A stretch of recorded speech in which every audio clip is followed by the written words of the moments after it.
We learned in mid-June that the original fetal heartbeat bill was not going to become law because of the Supreme Court ruling. And I think I understand the timing for calling this special session, even though I know that Governor Reynolds was working quickly to try to get something going.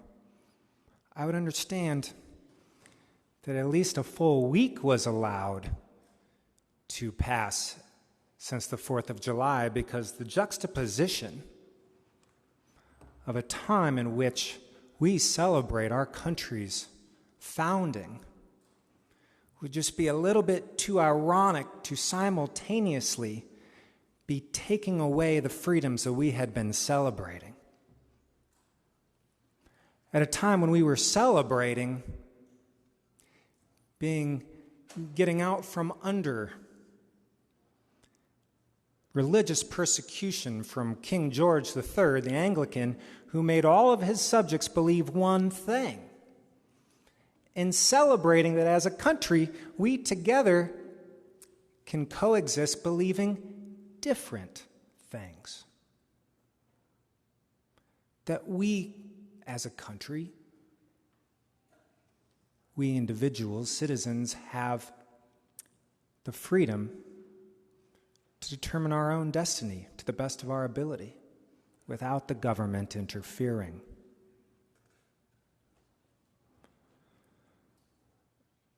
You know, we were celebrating the fact that America is not a theocracy. Folks, Iowa is not a theocracy governed by narrow Christian views. As we learned in the public hearing today, that we have folks who commented, folks who had strong religious faith, who were on both sides of this issue. They may be even ascribed to the same denomination of faith and were on different sides of this issue. We had a law professor from Drake who said that actually in Judaism, life begins at birth. Is this body ready to say that no, the teachings of Judaism are wrong? And that this narrow interpretation of Christianity is correct? Folks, the issue of abortion boils down to beliefs, not facts. Beliefs. And I do wish Representative Sherman was here, because I would love to tell him that, I actually really agree with one of the things that he said. And that is, this debate centers around what people refer to as personhood. Personhood, most people would define as human life that has the inherent inalienable value that deserves equal protection as anybody else. And some people say that begins at the heartbeat. Some people say, I think I heard him imply that his interpretation of Scripture says it's with conception. Judaism, birth. Earlier law of this land, viability, about 20 weeks. What's the answer? What's the correct answer? We don't know, because this all boils down to belief. The use of cardiac activity, folks, is arbitrary. A heartbeat, a beating heart, is necessary but not sufficient to live a meaningful life on this earth. Necessary but not sufficient, meaning we have folks in the ICU right now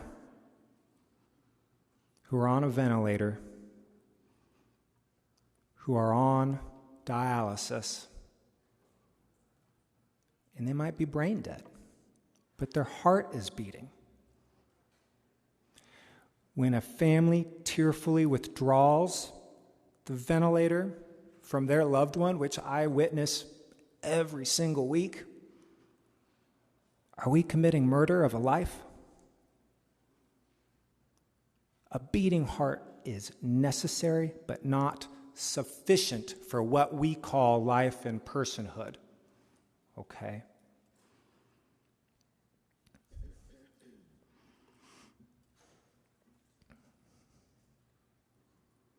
If we can't answer these questions empirically, with data, with facts, and it comes down to belief, then in my opinion, we stay out of it.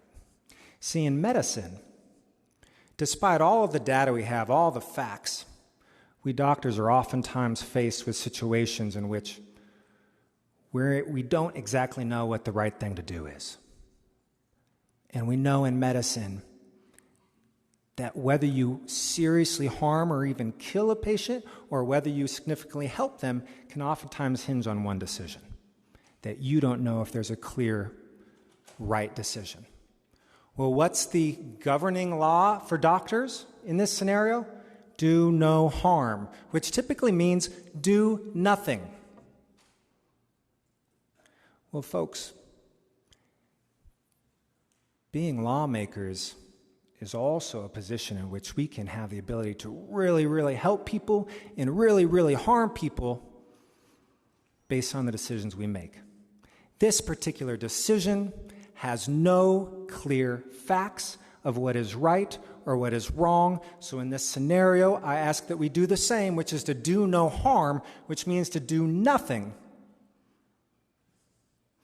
Because if we do nothing, the default stands, and the default means that people carry on with their lives and their liberty, and women can be in control of their own bodies and their own destiny.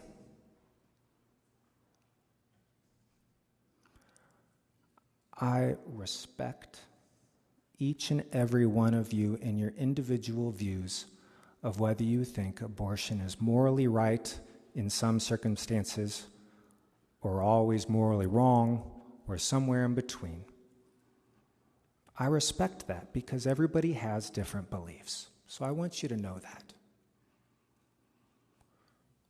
What's at question here is it okay for a group of lawmakers to impose their common belief on all the rest of the people within their boundaries?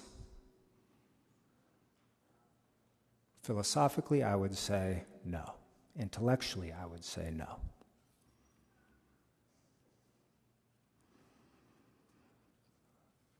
Life's complicated, folks. We cannot pretend that we can have a law that fixes everything. Let's let the default rule, which is let people live their own lives, stay out of it.